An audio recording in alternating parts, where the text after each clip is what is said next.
Mudslides have caused big problems in the North County. From Escondido to the Rincon Indian Reservation, about 40 people were evacuated from their homes this morning after a small bank washed away.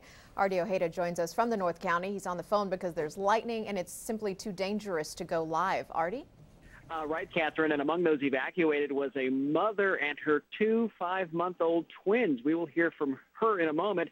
Yeah, let me tell you what's happening right now. The rain and wind, thunder and lightning have really started to kick up and rumble through this area. And as you mentioned, we had to drop our mast on the live truck for safety reasons and bring you the report by phone right now. It has just been an ugly day up here in the far county.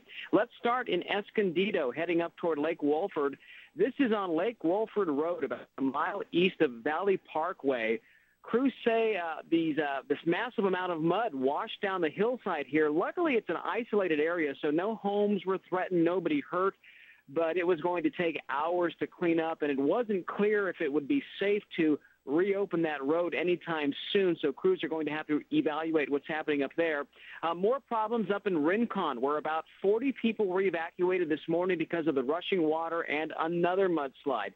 This is off Eucalyptus Lane, where you can see a small bank behind a row of homes washed away. That mud lifted the ground up by about 2 feet, according to one resident.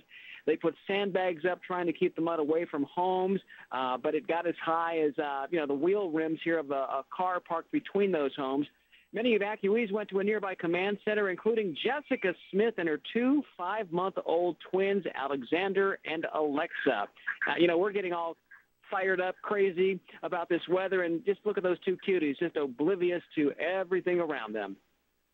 I was just watching with the babies out the window. They were fascinated with the lights, I guess, or something, but I just did what I needed to do. I fed them. It took me a little longer to pack and stuff, but it's fine.